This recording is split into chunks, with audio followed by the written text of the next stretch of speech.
Well, I mean, let's get started. So, Mhm. thank you guys for being here again. And we can kind of hot potato it a little bit and talk about who we are. Lisa, I want to start with you and just briefly, like, who you are and then your role within the superhero project organization. Sure. So my name is Lisa Kollins, and I live in a small town just outside Cleveland. I'm the founder and director of the Superhero Project, and I'm so grateful to Bobby and to Rise Up Animation for inviting us to share our story. We're very excited, and I'm particularly grateful that Eric and Melissa are joining us today, two of our artists, and I'll let each of them introduce themselves as well. Awesome. Thank you for being here, Lisa. Appreciate it. Melissa, go ahead. Ladies first. Yeah.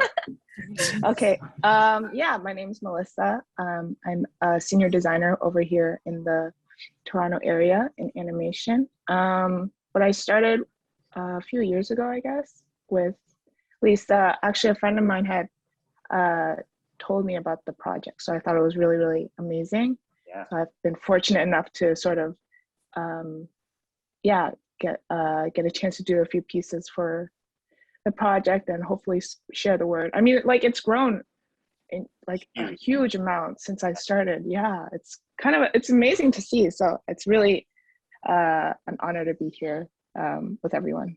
So thank you for having me. Yeah, thank you for coming. Mm-hmm. My name is Eric Pabon, and I'm down in Florida, like I said. I'm an artist here. Really, I'm just fortunate enough to have been included in what Lisa was doing, because she'll say, like, we're so lucky to have artists like he's like, no. We're lucky to be included in this thing that you're doing. So I believe I found out about the Superhero Project just via another artist that I knew, like this big communal sort of very cool artistic community down here. And yeah, it's been a couple of years, I think, since we've started, the process of making pieces, and yeah, that's all there is to know. That's awesome. Lisa, I will say that for everything I read about you and the project, are you the salt of the earth, like an angel, the best person on Yes. the planet Yes. right now? Because everything that I've read, I'm like, I'm gonna embarrass you for a little bit, Lisa. Like, everything that I've read, I'm like, like The Good Place, that show. Oh, I've heard of it. Yeah. The Good Place, and in all honesty, I mean, like, I was really blown away by just the way that you've conducted, the way that you live your life. I mean, you see something and you want to make a difference, and it's all in service of others, and yeah, that's truly amazing, Lisa. So kudos to you, and I'm glad to have seen this organization like blow up the way it has, and so many different artists participating, and you getting to reach out to so many different families. And so, I mean, I think you're the best person on earth. I'll call it right now. Number one. I think my husband would disagree. There was a chart. Great people. Number one. I'd be like that. Agree. About 3 people, yeah, against your husband. I think that's the numbers. Thank you very much. Enough with the embarrassing of Lisa. So, like, Lisa, if you have your presentation, please feel free to get it. Okay. All right, so let's make this happen. All right, so once again, I wanted to just say thank you to Rise Up Animation for having us here today. I'm excited to meet all of those of you who are here, and I can't see the chat right now while I'm presenting, but if you want to drop your names and let us know where you are in the world, that would be great too. The Superhero Project is small but global, and so it's really fun connecting people from all over.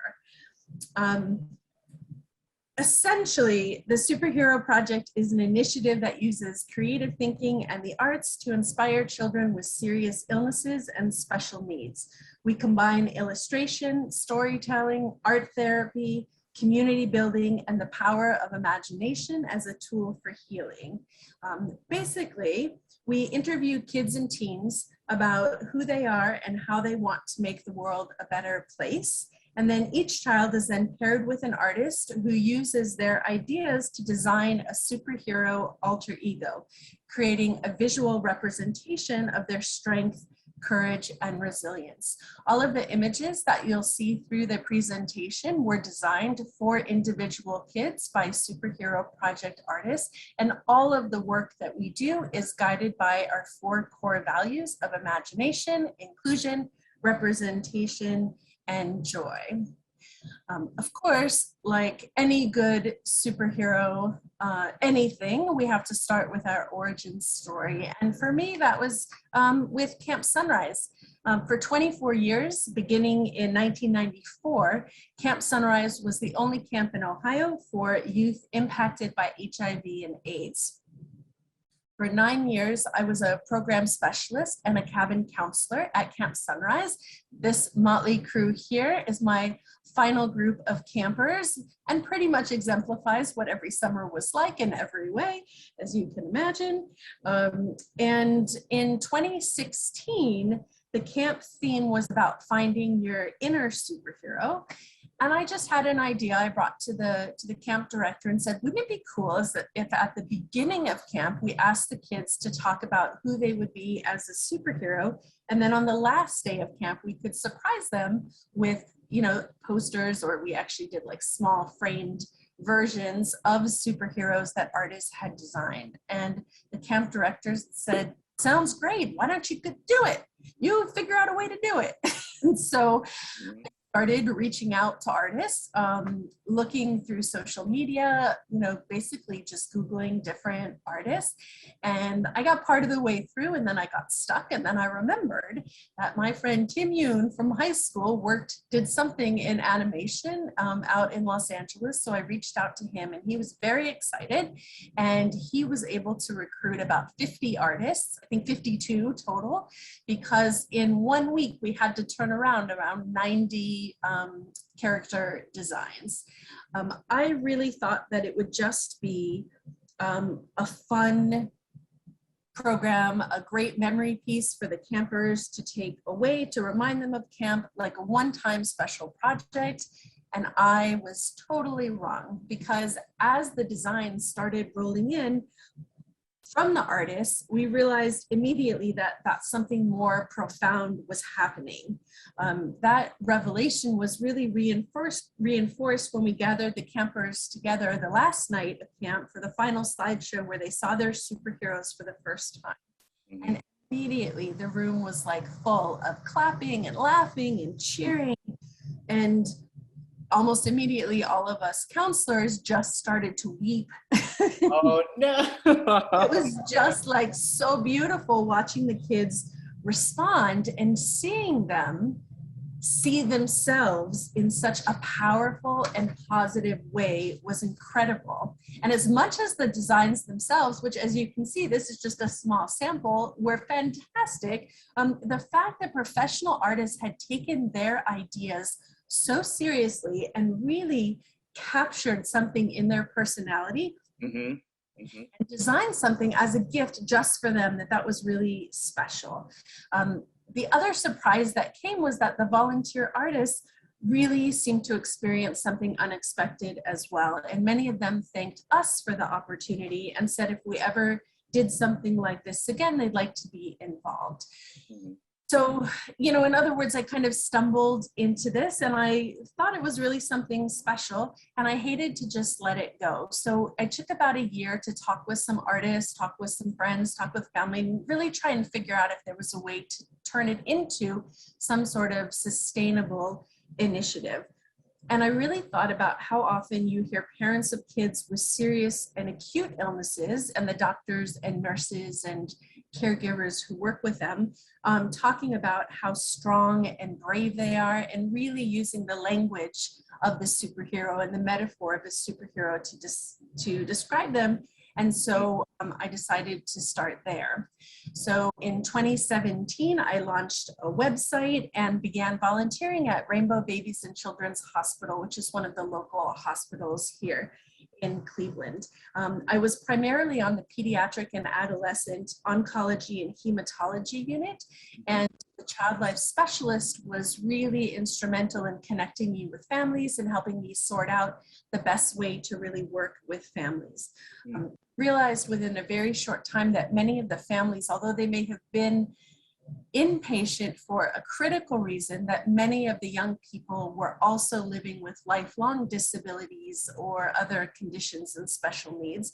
And so very quickly, I just expanded to include youth with all kinds of special needs: physical, mental, lifelong, degenerative, and not just like critical illnesses. Once the posters started coming in, they were just as amazing as before. Some of the artists from the original Camp Sunrise group were participating, but I was also having more and more artists, recruiting more and more artists and having more participate. The kids were coming up with like clever, hilarious, moving, touching, silly, just really powerful ideas. Dano here in the middle was a young man who lives on a reservation outside the state of Washington, or in the state of Washington, outside Seattle. And he had noticed when he was going to medical appointments that a lot of the kids around him didn't have warm hats and coats. And so he wanted to have a magic finger that could create coats and winter gear for kids like that. So Ken Nafu is the artist there who made that incredible glowing finger.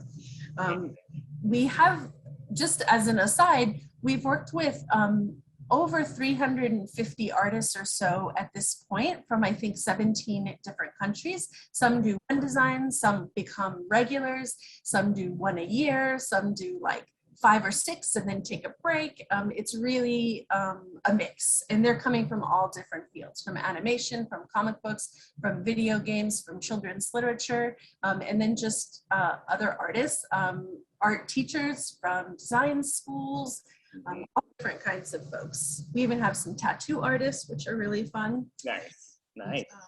Yeah. Some of the artists I know are attracted because they have a personal connection. One artist who had been volunteering with us for a few years already, when I sent her one assignment for a young girl who has Marfan syndrome, she emailed me back and said how meaningful it was because she actually has a form of Marfan syndrome. And so that kind of like coincidence or kismet or serendipity, whatever you want to call it, it happens more often than you think, where it seems like the exact right artist is matched with the exact right kid. Wow, wow. Of course, we launched on social media. So shortly afterwards, this was a screenshot from the beginning of our Instagram where we have 192 followers, and very excited. Was it last month or the month before we hit 1,000 followers, which I know in the great scheme of Instagram is not a lot, but for us, that was a milestone. It was very exciting. And because we were on social media, we started getting requests from families outside the immediate area.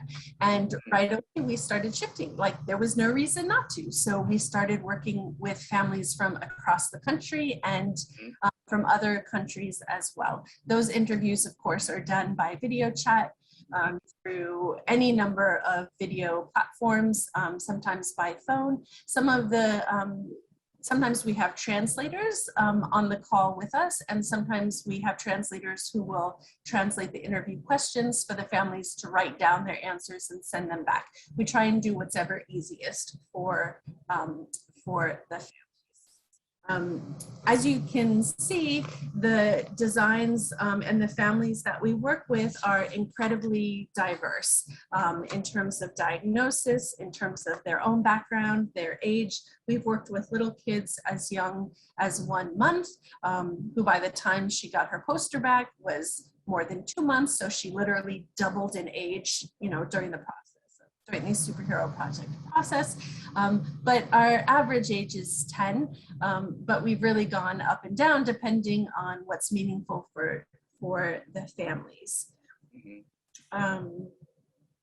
Let's see. We also have, in terms of the geography, this is a good example just of the kinds of folks that we're reaching out to. Super Yusuf is part of a collaboration we're doing with an organization called Save a Child's Heart, which flies kids from all over the world who need life-saving heart surgery that they can't get in their home countries to a clinic in Israel. Yusuf is from Zanzibar, and that's his design. Yamatani was from an organization in Hawaii that works with kids who have learning disabilities and emotional issues that are keeping them from excelling in school. So we really expand knowing that mental health is as important as physical health. And Esther Braveheart is a local young woman who has a chronic illness and works with an organization in town that works with kids with lifelong disabilities. We do find that we get clusters where one family from one region or with one diagnosis will participate, and then we'll post about it on their social media, and then we get like a whole cluster of a whole bunch of families from the same area or with the same diagnosis. When we hit 500, we did a study, and by that point we had already worked with families with over 100 different diagnoses. We are now we're somewhere between 725 and 750 young people who we've worked with. We start, as you can see with this, we start with the interview. So the interview process itself is really carefully designed and is a critical component of the superhero project. The first half of the interview is focused on the real child, who they are, what they do for fun, what they like to learn about, what their friends and siblings like most about them. And when I ask kids to tell me about themselves, they very rarely mention whatever it is that has brought us together. And that's exactly the point. When kids are sick, the vast majority of people walking through their doors and asking them questions are focused on medical issues, on the deficiencies, what their children can't do. And this interview focuses on the whole child beyond diagnosis or disability, and the kids really recognize and respond to that. And this is really critical for parents as well. One mom of a child with special needs explained, "This project is really special. As parents on this journey, we are regularly faced with having to detail out all the things our kiddo can't do. Sharing what makes our child a superhero is one of the things that really resonated with me. It's a cool and meaningful way to showcase the awesomeness of our differently abled warriors." By the way, we do work with kids who are nonverbal, of course, because either they're too young because of their disability or because they're no longer verbal in the case of a degenerative illness. And so in that case, we interview parents and siblings. So the second part of the interview is when we start conceptualizing the superhero character. And we always start with mission.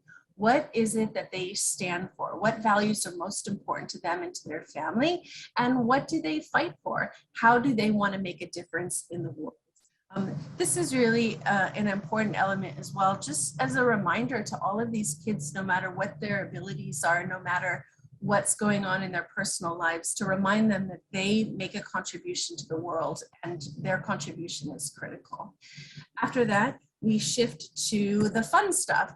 What kind of outfit they're going to wear, what kind of special tools and powers they need, how they get from place to place. And this is like another just gallery of all, of so many different kinds of designs.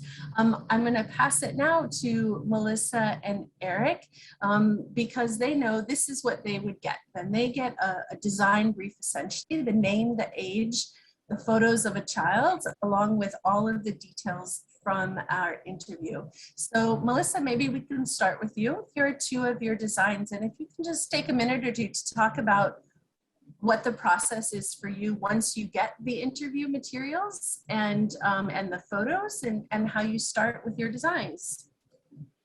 Yeah, sure. Wow, that was, I just gotta say that was an amazing sort of last couple of slides. I didn't know how much work was, because we usually just get the sheet with, you know, what they want their superhero persona to look like and what they stand for, but that's really amazing to see and hear about the behind the scenes. But yeah, I mean, like for these two, it was, I remember Honey Badger, she had, you know, the butterfly, like there's little things, they're usually actually very specific, which helps a lot, I think, for me personally. Like they have what kind of t-shirt color they want and what, whether they're wearing like certain clothes. And I know, yeah, Honey Badger had the, I'm forgetting the proper word for them.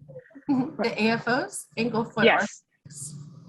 Yeah, so she had the AFOs to, because she wears them as well, so she wanted her own superhero persona to wear them. So there's a little more research when it comes to that kind of stuff, but it really expands sort of my own personal experience, just an awareness, which I'm really grateful for.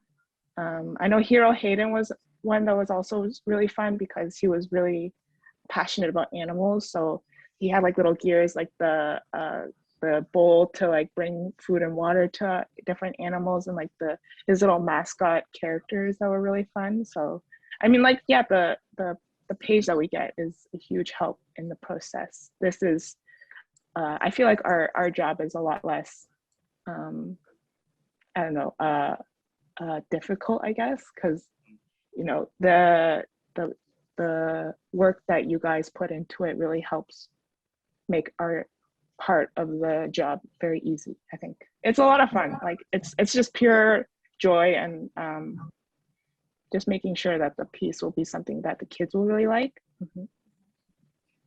Nice. Yeah. Yeah, and I mean, one element that's really important is to make sure that the final pieces really resemble the kids themselves, which is one reason why we send photos. Eric, some of your designs, do you want to talk a little bit about your process or about? Yeah. So the process, like we talked about, starts with getting that email that has that interview, and that interview hits in such a way. Like my wife knows when I get them, because I need to take some time and sit and read and cry and, you know, go through that. It's just, there's like this extraordinary amount of pressure. Like as an artist, sometimes you do commissions for clients. There's some inherent pressure there, but this feels completely different because this child is coming to you with, you know, what feels ultimately more important. So you want to make sure you get every little detail right. And that, like Melissa said, they are so hyper specific. It's one of the coolest things about the process is I got to make sure I check all these boxes. We need Air Jordans. We need, you know, in some cases, a stack of Uno cards and a stuffed Disney animal. And those things matter so much, especially some of the equipment that these kids use to help them in their daily lives. Almost all of the time, it seems like they want that represented because it's so much a part of their ability to, you know, that's like their gear, their superpower. So research is important, figuring out how that looks and how you can incorporate that into the design, and just hoping, you know, that they dig it, that, you know, when they, we're encouraged as artists who volunteer to include a letter with the artwork, you know, to the child and to the family. And one of the biggest points I always hit on in those letters is, man, I hope when you look at this, you see how everybody else sees you, because it's incredibly heroic. And all we're trying to do is do that justice, if that makes sense. And Eric has the distinction of doing the only set of quadruplets we've introduced. so far, which is Oh, Wow. amazing. So that quad squad, those are 4 kids with young teens who all had different abilities, different diagnoses, and he did an amazing job for them. They're incredible. I'm gonna go quickly through this next little part. These are some of the artistic collaborations we've had with professional studios, with schools, with different things, with different organizations. Atomic Cartoons is one example. They're in, I think, Vancouver. I think they may be based in Vancouver. And they had a whole bunch of artists from Atomic Cartoons that all jumped in and so created a set of superheroes. And the feedback that we get from the artists is really important, as you just heard just a little bit from Eric and Melissa. But of course, we also get feedback from parents. I just want to very quickly share a story about American Red Cross, who was a very, very young, slight young man who asked for a triangle helmet and other details like this. He's very tiny, very short, very tiny. And Robert Walland, the artist, created this fantastic character. And when the poster was handed to him, he said, "Oh, he looks just like me." And it's like hilarious and sweet for a couple of reasons. First of all, he has a helmet covering his face, so he doesn't actually look like anybody. Second of all, the body type is completely different. I mean, this has broad shoulders, a big chest, and the actual kid was like super, super tiny. But this showed his parents, his caregivers, his medical team, his mindset, that as he was there fighting this really serious illness, that this is how he saw himself. This is the power that he was carrying inside.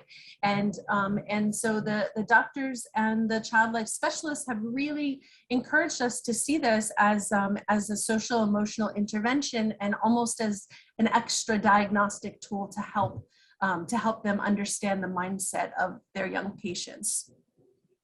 We also have really amazing, sweet letters that come back. Rob Bandel, who's an artist with Nickelodeon, created this Bryuper, which is a combination of Brian and Super. And I just want to point one thing that she said, that his mom said, is Brian loves to draw, but has had a hard time having enough energy throughout treatment, not to mention some neuropathy or pain in his hands. The Bryuper poster was such an inspiration, and Brian hasn't stopped drawing since that day. That, for Rob, I know was incredibly meaningful. The fact that he really was that this child was so excited that he began drawing again. Besides letters, of course, the best thing that we get back are the photos. And so there are images of Honey Badger that Melissa made with her young girl, and of course her puppy there. And Super J, Jacob, is the young man who Eric did, and that was Eric's first design, really. And this young guy, unfortunately, has a degenerative disease and he's no longer verbal. And his mom said to me, you might think that because he's nonverbal, like he doesn't understand, or he's not, that maybe it's not as meaningful to him. But she said, we see him looking at this poster all the time and it really resonates with him. And so this photograph to me is just so beautiful and really so perfectly exemplifies what the Superhero Project is all about. These are just some other examples of kids. Athena here was thrilled that her superhero was missing the same front teeth that she was. Bea's family, Heaven here, she had asked, this was at the beginning of the pandemic, and asked for her to be wearing a mask because she wanted to encourage other families with cerebral palsy to get to wear masks. The artist very kindly anticipated a day when perhaps we wouldn't have masks, and so did a masked and an unmasked version so that they would have both of them. This young girl has vitiligo, and if you see the discoloration on her arms and legs, her family sent us pictures so that the artist could get it exactly right. And these are just some other kiddos. And some more. So it really is, this is a special thing to get back these pictures of the kids with their posters. I know we're at 2:35 already. may I take another 5 minutes, Bobby, just to talk about some of our exhibits? Lisa, please take all the time you need. Okay, so we realized after we'd been going a couple years that the posters themselves, even beyond the impact that they were having on the individual families, that there was something even deeper there. And I worked with Amanda King, a local artist activist, and talked to her about the fact that we had created essentially this new pantheon of superheroes of color created by Black, Native American, Arab American, Asian American, and Latinx youth. And we decided to create an exhibit that would tour and that would really feature those youth, those superhero posters. And Amanda wrote a really beautiful essay, which we've sort of animated. So let me just play this and hopefully you'll be able to hear it. It's just like 3 minutes.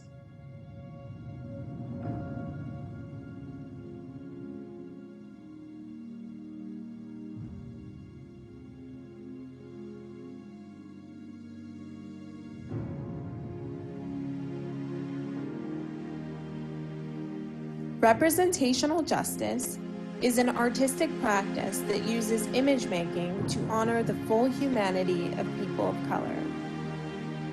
Practitioners of representational justice use artistic production to counter dominant narratives about race and power by showing the beauty, dignity, and strength of communities at the margins of society.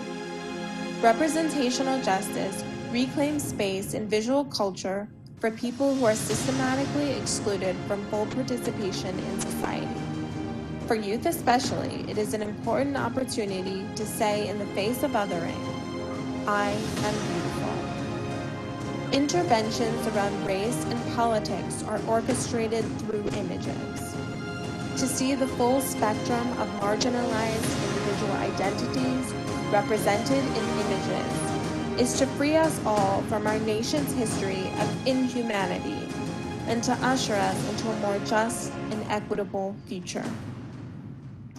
The Superhero Project brings representational justice to the community by visually transforming youth of color facing serious illness or disabilities into the superheroes they are inside, limitless in power and brave in the face of injustice.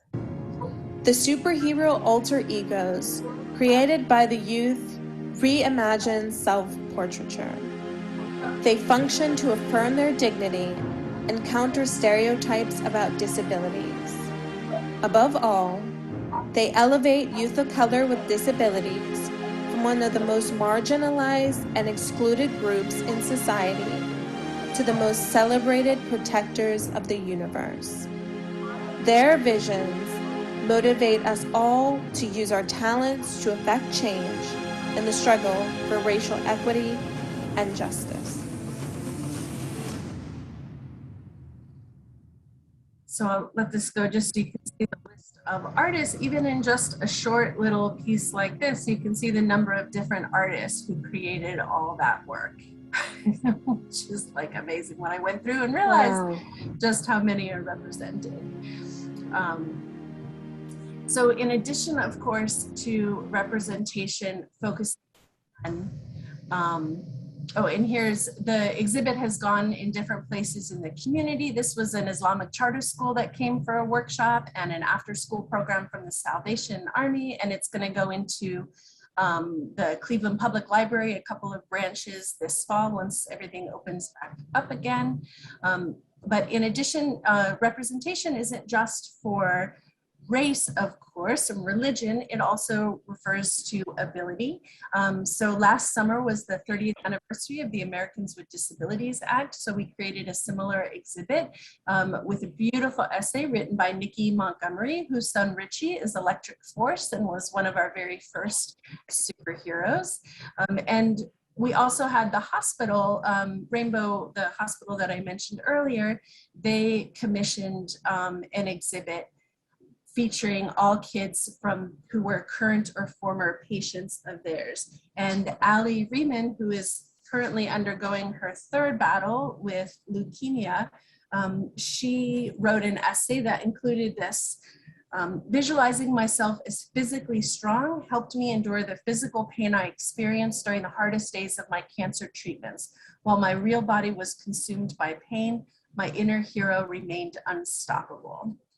And so this is some of the folks from, this is what the exhibit looked like. And we were able to even have a little exhibit opening, a gallery opening at the hospital right before the pandemic shut down, which was perfect timing. And the curator at the hospital said that he received more comments about this exhibit than any other exhibit they've had, which I think is a testament not just to the beautiful designs that our artists created, but also the joy, the imagination, and the power in the stories that the kids wrote that were all posted next to them. So that essentially is the superhero project. And I would love to invite our artists to share any other thoughts that they have responding to the presentation, and of course to take questions from our guests. And thank you again. Thank you, Lisa. Oh, that was beautiful. Wow. Yeah. So I guess I wanted to ask, you know, for the rest of the panelists, like Eric and Melissa, like what is your experience? What is your experience so far? Like, what are some of the memorable things that have happened for you, or, you know, what are some of the things that like bring you the most joy in being a part of this project? Because I know, man, like seeing those like photos with your art, you know, and even if you hadn't met them, just to see the smile on their faces, I know that can mean a lot. And I know that's, you know, like we talked about before, of like, you know, really making differences as artists for just making an impact on like someone's lives, and it can mean forever. And, you know, anyway, go ahead. Sorry, now I'm rambling. Melissa, what do you think? I'm just taking it all in. I think it's incredible how personal the connection is. I think Lisa does an amazing job of, you know, like Eric had said, you know, we get those letters and then we can send the letter back, and then usually maybe they'll send one in return. And it's a very one-to-one connection that you get. So it's not just, and even like I'm up here in Canada and the children are down in the States, but I don't feel like there's still a level of connection that I'm still feeling through those emails. Mm-hmm. So it's been an incredible, and I think even just watching everything all together like this has been a really amazing reminder of how much impact that we could have with these kids. It's a very humbling and inspiring experience. Mm-hmm. Yeah, I think it's just been really amazing. I'm like motivated to continue to do more, but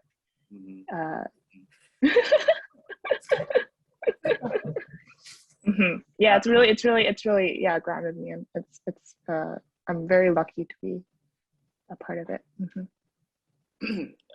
There's a question from the Discord really quickly, Lisa, of like they want to know what inspired, like in the camp, what that experience was like for you, to even sort of walk us through this whole experience for you, how you felt to even start this organization, you know, in the beginning, because it starts small, right? So they're wanting to know what sparked that flame for you. What was it?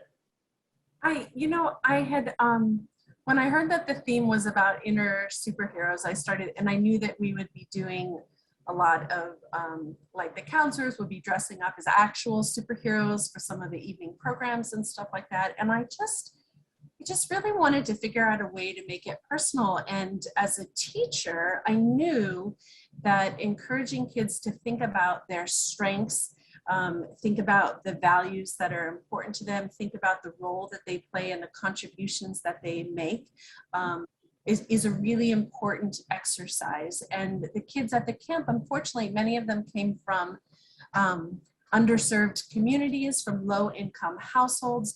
For some of them, this was like the only week of the year that they were guaranteed 3 meals a day with plenty to eat for everyone, with a whole, with their own bed, their own, like with a group of adults who were just purely there to just encourage them and have fun with them and really celebrate them. And I was trying to figure out a way to really concretize that. And so that's where sort of the initial project came. As I mentioned, like as the posters started coming in, that Justice Woman, that first one was actually the first one that came back.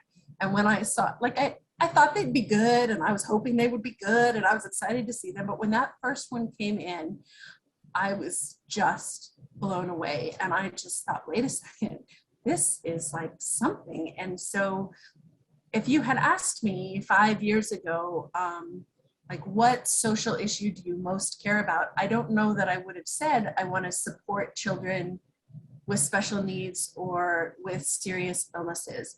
What I would have said always has been a part of me is that I just wanted to like put kindness out in the world.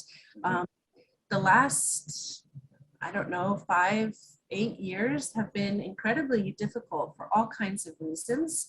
And I just felt like it was really important to remind people that there's good out there and to help families going through what for some of them is the very worst times of their lives.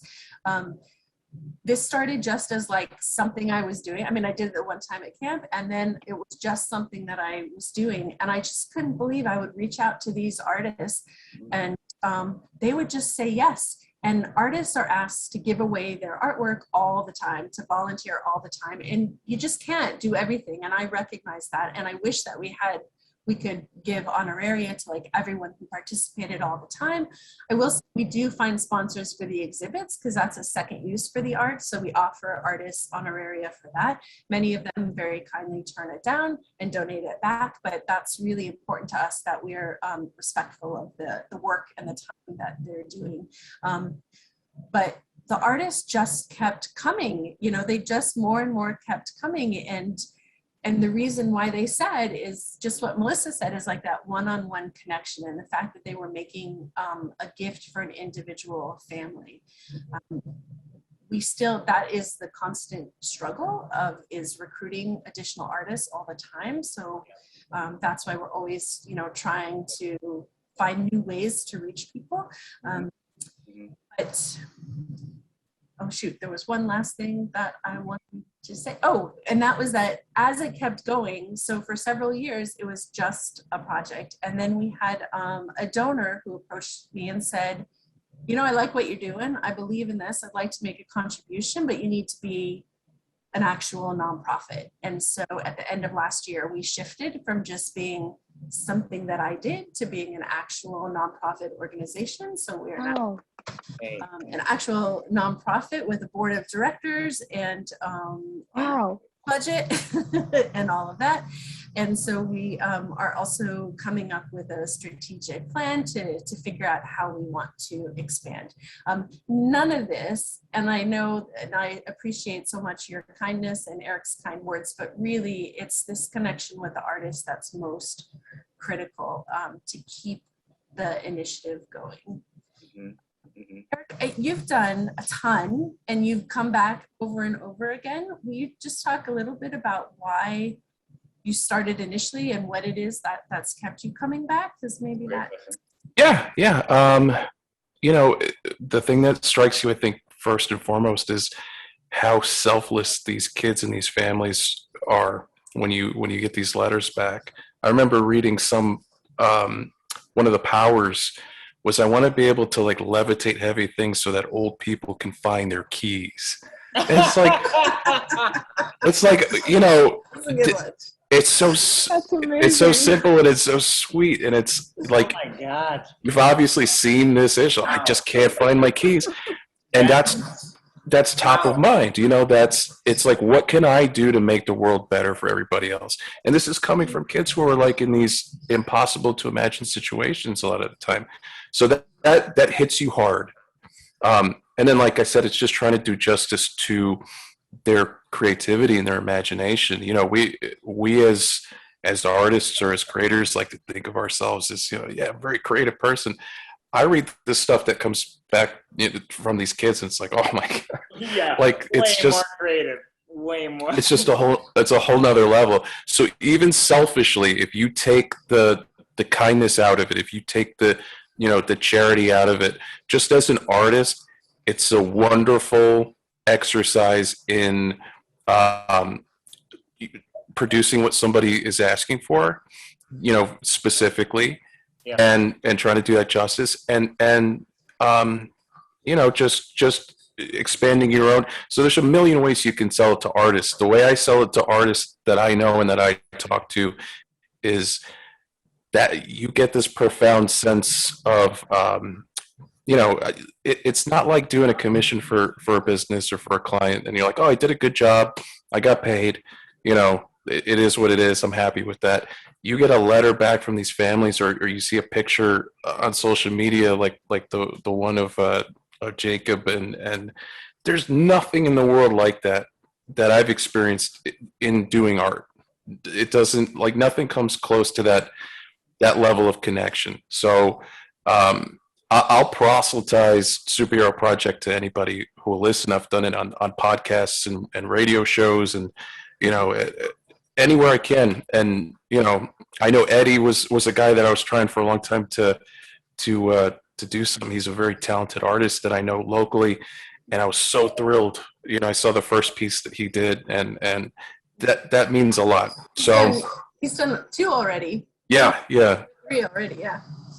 Mm-hmm. So yes, as far as what drew me to it, and I think a good way to draw other artists to it, you know, it's just like Melissa mentioned, that connection is it's a very rare thing to experience. You know, to be able to utilize your talent in a way that's meaningful. You know, it's I can't say enough about it. So Monica, Bobby, I have a question for you. I know Monica told me a lot about Rise Up Animation, and I know that a lot of the artists who you serve are emerging artists. Yes. And she suggested that, you know, she helped connect us to do this panel because she thought it's a good exercise. I mean, it's a good creative challenge and a good exercise for emerging artists to do as well. So I'm particularly excited and eager to work with young artists or emerging artists because I think that they bring you know, a really fresh, exciting take on the characters too. Yep. So. Yep, exactly. That's a great point, Lisa. I think I don't know if you want to speak to the programs that you had instituted since like 2020 of just kind of like helping promote like a young POC artists, like, because as you mentioned in your letter, I mean, they can't necessarily afford to, you know, like do things pro bono, but I think that's great. I thought that was a genius like idea. But yeah, I mean, like a lot of Rise Up Animation definitely is, you know, that's great. I mean, like a lot of Rise Up Animation is like helping up and coming artists that don't necessarily have resources or access to those resources that we do in California or in LA and that kind of stuff, or have the money. I mean, to be quite candid, to, you know, take these classes here, but like, you know, we in Rise Up, you know, we all kind of believe that, you know, information and knowledge should be inclusive, and anyone should have access to these people and, you know, these connections and everything else. So I think that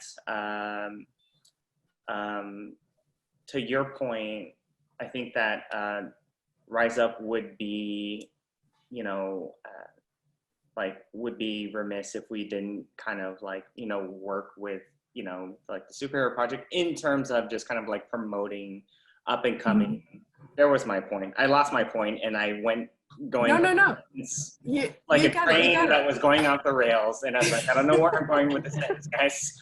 Well, so you know, I mentioned our core values, and one of them is representation and inclusion, and that's not just for that sort of has manifested itself in several different ways. One is that we specifically do outreach to families of color as well, who may not necessarily be in the networks and have access to all of that. And so we've worked with parenting groups that that have memberships that are primarily families of color. We do outreach in different ways. Been working with the foster care system, working with foster care youth, because Yep. if there's not, you know, a specific diagnosis or a critical illness, anyone who's in the foster care system has been impacted by trauma. There's depression, there's anxiety, there's anger.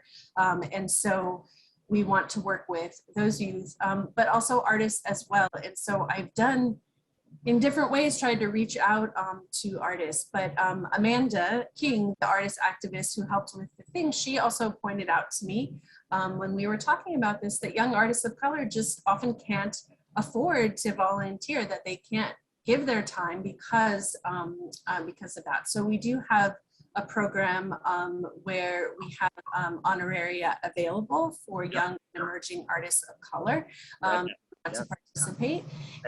And so there's like an application for that. I can send you an email with all of the links for that, but we have an application for that for young artists who might be interested in participating, but just feel as though they can't use their time, you know, without some compensation, which is absolutely understandable.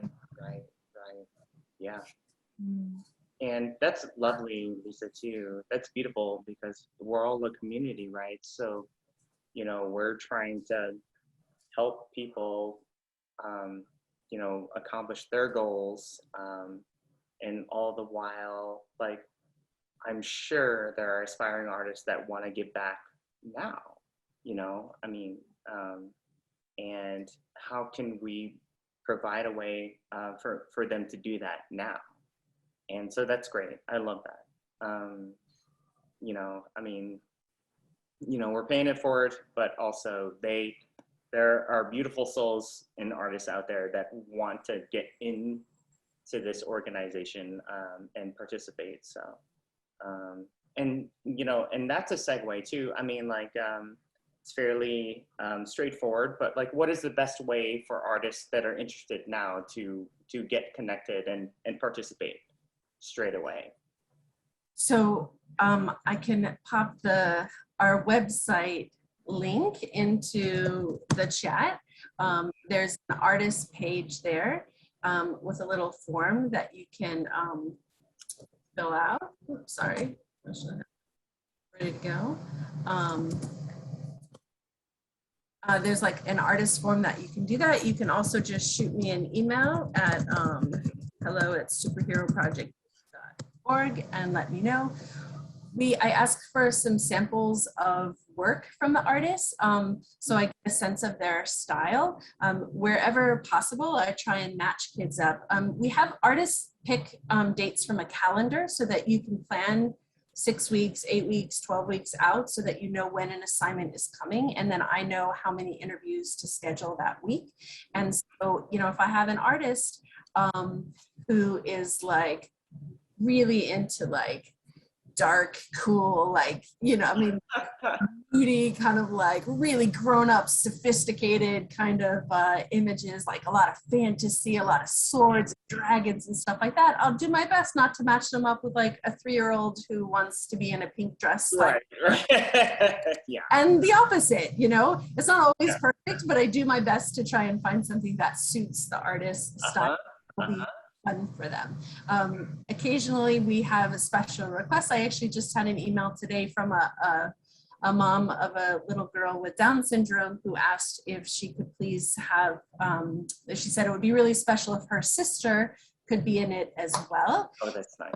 I'll always ask, you know, like, we don't guarantee it, but if I can find an artist who's willing to do a double and include a sibling, that would be great. Mm-hmm. Eric took on the quadruplets. That was above and beyond. So sometimes those random. Eric, my man. Yeah. One of our other artists, he, the family had 12 children and asked if all 11 siblings could be a poster. And Josh, give it to Eric. Eric, one of our board members, he was like, "Bring it on!" So that's awesome. We did. It was very fun.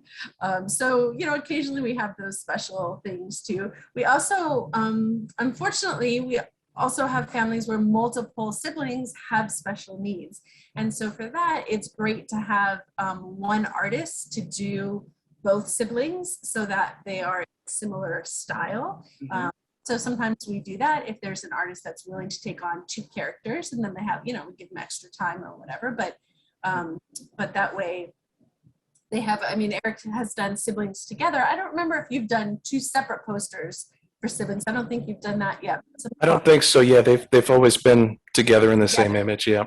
Yeah. That's great. So, so there are other projects that come up sometimes that we ask for special help with. Yeah, that's amazing. We have one more question from the Discord, and I hope you guys, it's 12:01. So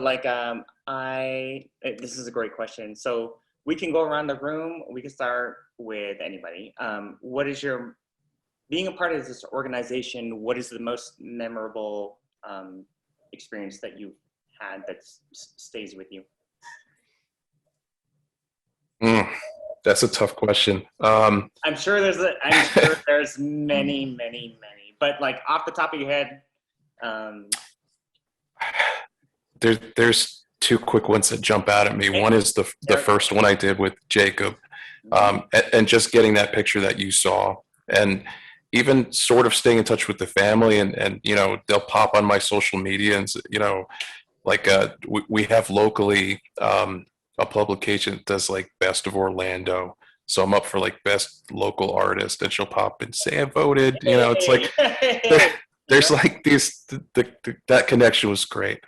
And there was another one a while back where we did the costume, did the piece, and then the picture that I got back was like cosplay, like he was in the costume that I drew. So it's just such a cool, just a cool thing to see. Right on. Oh, cosplay! Oh my gosh. Melissa, do you want to go? Yeah, I guess, yeah, getting those photos back where they're like holding the poster makes it so real for me. So it's really amazing to like every time when you get those photos. I don't have Eric's track record yet. I gotta catch up. So my experiences are still like a fewer, but every one is so meaningful. Another one is it's not really like the artist related thing, but Lisa had actually reached out to me about some, I don't know if it's appropriate to like there's a child who was really into Lara bars, and I had been working at the time with a studio that had actually just done some work with the company.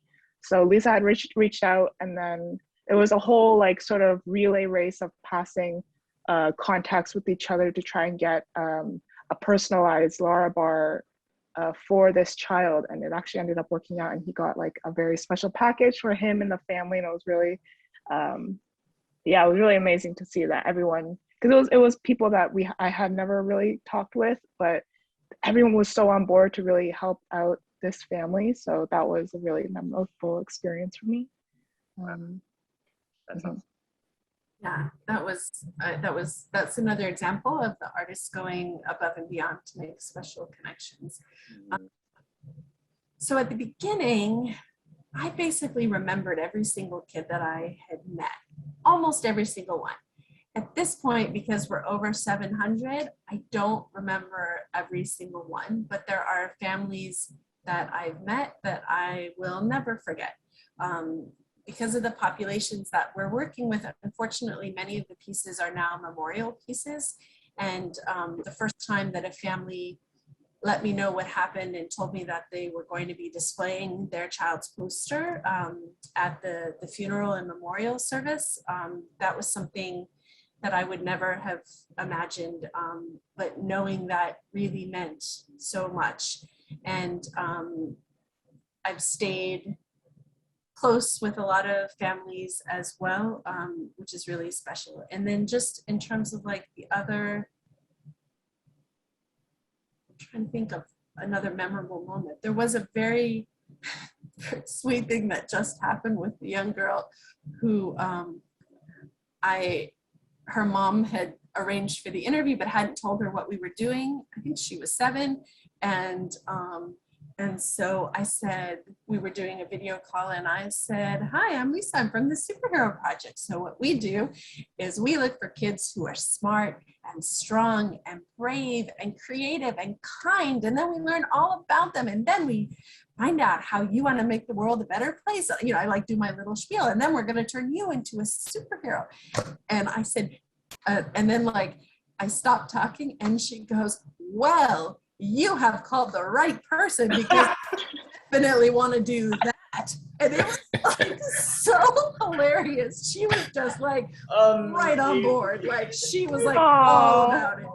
And it was just the best interview. It was like just super. And she had all kinds of crazy ideas, and she just had like so much fun picking her colors. And so those interviews really stick, you know? Mm-hmm. A rock star. So I'm just a rock star, yeah. She was just like, oh yeah, I've been waiting for this my whole life. I'm ready. So yeah, that's pretty memorable, those moments. Wow. You're like, yes, she's gonna go far. For sure. Oh man, yeah, that's amazing. Thank you for sharing that, Lisa. And yeah. And one other. Yes. Quick. Please. One other quick No, thing. don't be quick. Just take your time. The other thing that was super cool was our first 3-continent collaboration, because we had a family in the UK, and then I'm here in the States doing all the connecting, and then the artist was in Australia. And so it wasn't even just 3 countries, it was 3 continents. And that was a cool little milestone for us too. That was really fun. How did that turn out? Amazing. Like, what was it was beautiful. It was beautiful. It was a family in, were they in Germany? Mm-hmm.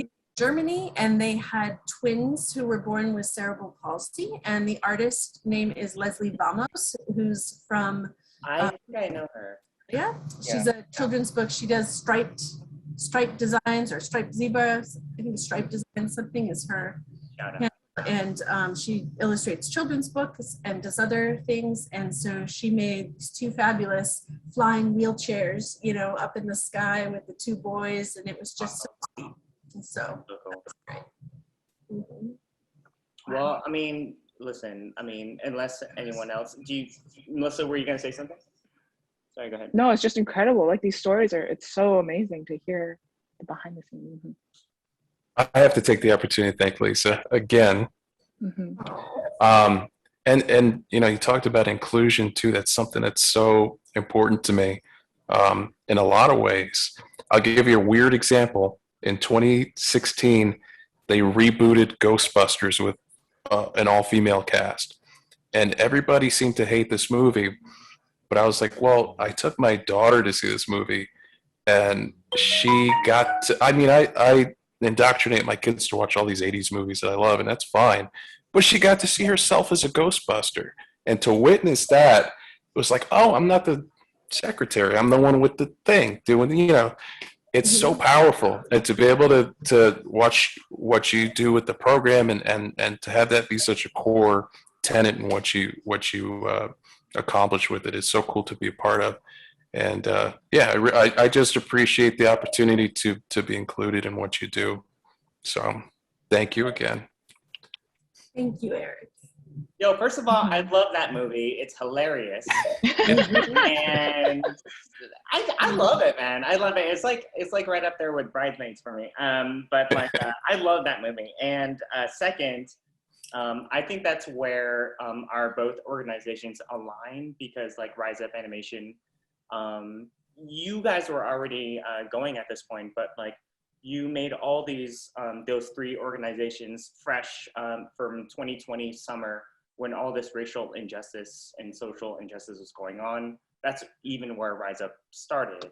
And it was all in an effort to sort of give, provide these resources for underrepresented, aspiring artists and voices that wanted to get into animation, because we all know that all that information is very sometimes can be locking keys sometimes for some reason because, you know, schools and stuff like that. But like, because everyone was in quarantine and because there was sort of like a social and divide, we were just like, we know everyone in LA, let's just kind of break it open and help people where we can, because people are alone, you know, right now, and they're not going to CTN or LBX or Lightbox Expo or Comic-Cons to get their portfolios seen, you know, like in years prior. So, I mean, like, it's all about just making this information more inclusive, right? And not, you know, making it for like the select few that can afford it.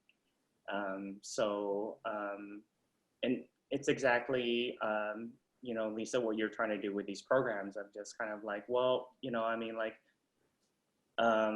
there's certain like financial like situations that, you know, certain like aspiring artists are kind of going through, and they don't necessarily have that, that opportunity. So let's provide them with that opportunity, and elevate them. And then, you know, all in this kind of like short-term game of like, you know, the industry eventually will become more diverse and inclusive once we get our people in, you know, like, you know, people of color in, you know, underrepresented voice, LGBTQIA in, you know, let's help them in. And then eventually that you'll start to see these industries changing, you know. Might want to. I don't know if you've had, do you know Signing Animation? Do you know the yeah animation? Yeah, They've so we've had a number of their artists. So Signing Animation supports, they're doing their first, I don't know if it's a feature or a short film, but it's a beautiful animated story with artists who are deaf and hard of hearing, and connected with them. And so a number of their artists have participated as well. We've also worked with different artists, artists on the autism spectrum and other artists who self-identify as disabled artists. And those notes are really special too, when, you know, when the artist, with the note that they write to the families, when they talk about their own challenges and their own struggles. And I think it's such a wonderful modeling for the kid, you know, and the family too, to just know that, wow, look, this person had these challenges, medical challenges, whatever, and look what they're doing, and they created this gift for us. And I think that's really important as well. And amazing thing was sending, you know, when matching up artists of color with some of the kiddos that we work with, I know that's important too in terms of role modeling and mentoring. So. Yeah, there's a bigger topic here of like, you know, that community thriving in animation, right? We've talked to a lot of people, you know, going through that kind of stuff. That's a heavy subject. I just like take a breath, but because they deserve, you know, they're right in this industry, right? They deserve to, you know, be a part of this storytelling, you know, that, you know, animation and be a part of this culture that they grew up with, you know, and loving Disney movies, animated movies, and that kind of stuff. So if there's a way that we can provide, like, help, I don't know, I mean, it's a big idea, but like, if there's a way that we can help support them or, you know, bring them into the industry as well, I mean, that'd be amazing, you know. Yeah. If you, the folks listening, I don't know if you're all familiar with Exceptional Minds Studio. That's a training program there in Los Angeles that's specifically for animators on the autism spectrum, and they're fantastic. We collaborated with a class of theirs, and so we had like a number of students in the class created characters, and then we also had the young woman I mentioned, Ali Riemann, who's on her 3rd round of treatment for leukemia. They actually created an animatic basically of her, and a group of students put together this really short little thing, and it was amazing. They researched what leukemia cells look like, And then they created a monster that sort of had the qualities of these cells, and they used the design that was created by Danny Ducker, who's an animator. She had made the original character design, so they used her design and sort of brought it to life, and had them had her like kicking and punching this leukemia monster, 3 times, so that she would, in the end, she kind of triumphed. And so it was, Wow. it's the same thing. Like those little moments have come up, but Exceptional Minds Studio, they do really, really interesting and important work. So that's cool too. I think I've heard of them. Yeah, I think Monica told us about them. Monica. Yes. Yeah, that's wonderful. But hey, everybody, Melissa, Eric, Lisa, if there's any last words you want to say before we hop off and let everyone go about their Saturday and their weekend. But, from the bottom of my heart, and representing Rise Up Animation, I'm so honored to be on the panel with you guys and help share this wonderful organization. I have my sign up sheet just loaded and stuff like that, but I was like, oh, it might take a while. I can't do it before the panel. But I definitely want to get involved. And just because it feeds the soul, as an artist, and, I can do other stuff beyond corporation stuff. You are welcome anytime, and your colleagues and friends and mentees are welcome as well. Thank you again for the opportunity to be here, Bobby. It really means a lot. Yeah, that was a good chat. Eric and Melissa for joining me to help share our stuff. Thank you, Eric. Thank you so much. Yeah, that was great, guys. Thank you so much. I'll let you know when it's on YouTube, probably next week, 2 weeks from now. But yeah, it was lovely meeting everyone. Thank you, everyone, for coming. And sure, sort of oh man, my heart is I know, it's so full right now. I'm also feeling it. Yeah. It's such a wonderful organization. But thank you everyone for coming, and I hope you guys all enjoy the rest of your Saturdays and the rest of your weekends. And it was lovely meeting you, and good luck with everything. And please let us know how we can help in the future, Lisa. So we're always here. Yeah, we're allies. We're allies, girl. High five. Thanks, guys. All right. Thanks. Bye, everybody. Take care. Bye-bye. Carly. Bye, everyone.